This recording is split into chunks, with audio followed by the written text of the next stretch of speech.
Assalamualaikum warahmatullahi wabarakatuh. Perkenalkan, nama saya Indah Medita Rulia dari Prodi Manajemen.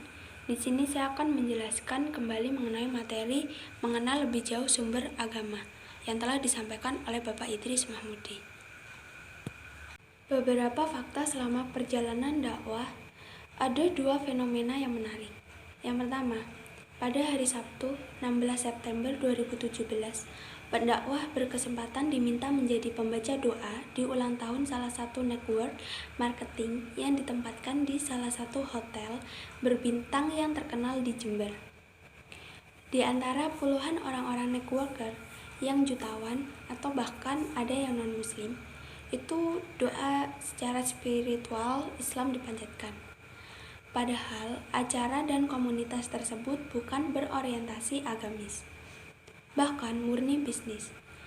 Untuk yang kedua, pada Jumat 29 September 2017 di sebuah mal terbesar di Jember, pendakwah diminta untuk memberi spiritual motivation atau siraman rohani bernuansa Islami pada semua karyawan mal tersebut. Pemandangan yang unik dan memukau bagi kami, karena semua karyawan wanita tanpa berjilbab dan hampir semua memakai rok mini. Namun, tetap dengan khusyuk mencoba mendengar dan memahami uraian kami. Sebuah perusahaan bisnis yang murni berorientasi kapital, pemegang sahamnya non-pribumi dan non-Islam. Dengan 95% karyawannya Muslim, namun tidak diperkenankan memakai jilbab sebagai konsekuensi kewajiban bagi muslimahnya.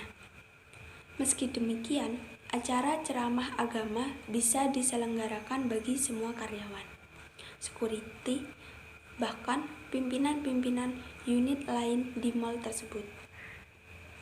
Lalu pertanyaannya, mengapa kedua perusahaan bisnis tersebut mengadakan pembinaan spiritual yang berbasis Islami?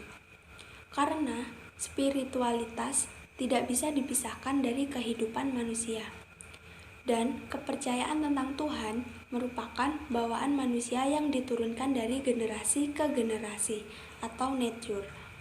Melalui hasil-hasil riset, ternyata membuat hasil produksi dan omset perusahaan itu makin meningkat. Hal ini karena substansi materi-materi dalam pelatihan spiritual yang meliputi tema kejujuran, amanah, menghargai waktu, disiplin, semangat bekerja sebagai ibadah, dan kerjasama tim ternyata mampu memompa semangat yang berkolerasi dengan meningkatnya produksi.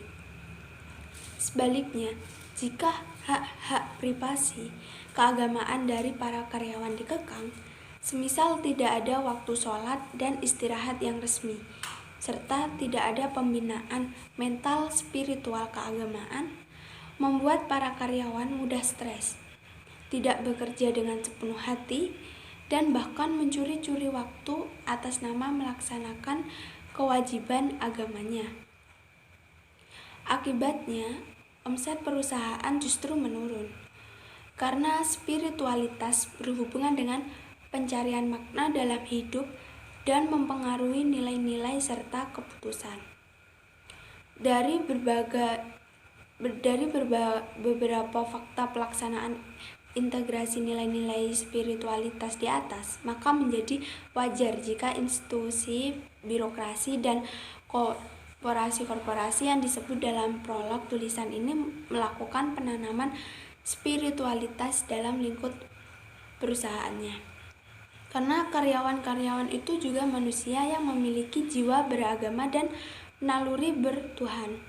Jika ditiadakan, maka akan bertentangan dengan eksistensi kodrati. Penelitian dalam bidang genetika menunjukkan bahwa kepercayaan pada Tuhan diturunkan secara genetis.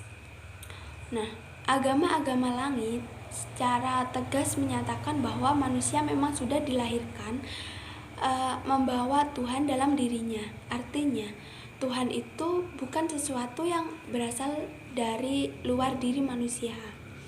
Tuhan ada di dalam diri manusia dan berada di sana sejak manusia dilahirkan, bahkan sebelum dilahirkan.